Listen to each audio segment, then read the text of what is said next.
Hey chat, just wanted to go ahead and put together a quick video. I'm going to make sure to lean back in my chair, and there's a reason for this, and you'll understand later in the video why. It's a short video.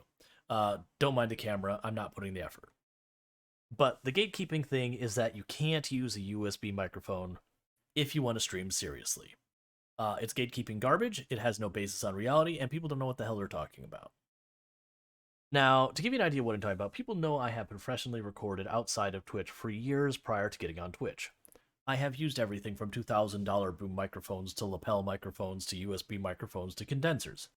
That doesn't mean I'm the biggest expert of an audiophile ever, frankly I'm not, but the point is, when it comes to streaming, it doesn't matter. It's not that important. You being an entertaining and engaging person is going to carry way more than any microphone, tiny little fidelity difference is going to matter. Now to make this point, I have two microphones currently hooked up to my computer. I've configured them to the best of my ability in the short time that I put the effort into this video, which has not been that long, to make sure I have the basic noise suppression and to try and volume control them to be roughly the same. And there's reasons for that. But first, let's go into it by saying, what microphones do I currently have here? Now, on this side, I have a Blue Yeti USB microphone. It retails for about $130. It's what I actually use as my daily driver for streaming.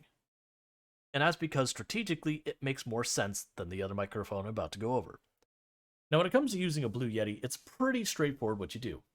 You plug it in, you set your pattern, you set your volume, and you're probably going to want to have some kind of noise suppression on it, which is something you want no matter what microphone you use. On the other side here, I have a Rode NT2-A studio condenser microphone. It retails starting at about $400. And there's kind of a caveat to that, and that's it requires what's known as phantom power. Now, phantom power, don't worry about what that actually is. The big important part of this is because it requires phantom power, if I could somehow magically jam that cable into the back of my computer, which I can't because it's a big fat audio cable, the computer wouldn't have the power to run it. It needs an external power source. This is where an interface comes in, which is, for our purposes, all you need to know, it's an additional piece of hardware you got to buy. So $400, and then another piece of hardware that's probably going to cost you starting somewhere in the ballpark of like 120, 150 bucks. And it is one of those things that sky's the limit. You can get ones that have like 50 different inputs and all that. You can blow thousands of dollars, and obviously that's overkill. But for our purposes, 130, about 6 to 800. Now, when it comes to configuring this one, it's way more of a pain to deal with. Because I do have to take the microphone, plug in the audio cable, plug the audio cable in between the microphone and the interface, plug the USB cable between the interface and the PC, plug in the power brick into the interface and into our power source. I have to deal with the pattern on the microphone and its audio settings. I then have to go over to my mixer over here on the interface and make sure its settings are correctly. The mixer also comes up with a software mixer on my computer, which is redundant, but that's another thing I gotta watch that I don't, accidentally hit like studio or stereo versus mono over here, or accidentally over there turn up or down the volume. But then you go a step farther, and that's going to be you also have a mixer in OBS as well. And usually the way this works is you have one mixer that you use to actually configure everything, and you just try and not break everything everywhere else. In addition to this, I have to be way, way, way more particular on the noise suppression on this really fancy high-end condenser mic. It's actually not that high-end. A nice-ish condenser mic. And that's because when you look at the Blue Yeti, it does a pretty good job of only picking up what I actually care about. It doesn't get all that rich depth that ends up resulting in picking up every little bit of noise around you like your AC and all that. The Rode, on the other hand, does, which means I have to be way more aggressive on my noise suppression. Not as in like actually aggressive, but I have to be way more careful. So all this means this is a colossal pain in the butt. Now I'm going to take into other consideration, when you're live streaming, technical issues happen. Ask any streamer, how often do they have a technical issue, and how much does it suck? When we're dealing with the Blue Yeti, I got 2 points of failure, the USB cable and the microphone, because if the computer's down, I have no stream.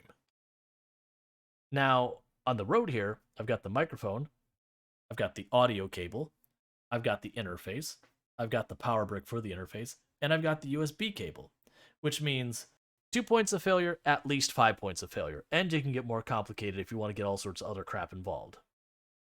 Now, I'm not saying the Rode bad, but the point is, the Rode isn't magically better. Now, what you may not have realized this entire time, and maybe you have because you've noticed the weird pause, is I've actually been switching between these mics through the entire video. So if you're wondering what the two microphones sound like now that you are aware of that, this is the Rode. So this is the whole $800 setup. And this is the Blue Yeti, 130 bucks. So you can make your own determination. Is it worth it? And the thing you have to keep in mind when you're streaming is there's audio and video compression. So even if you do get like that little bump in audio quality, you're probably going to lose in the compression. The most important thing is you don't need a $600, $700, $800, $900, $2,000 setup just to stream. Even this Blue Yeti isn't necessary. You can get by with a decent enough $20, $30 USB mic. It's going to take a little bit more picky to configure it, but it's fine. Ultimately, what's going to carry you in streaming, I can words, is are you engaging? Are you entertaining?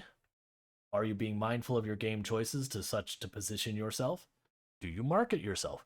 These are all more important things than your microphone, so far as long as it's decent enough. The most important thing is just stop gatekeeping. Just stop.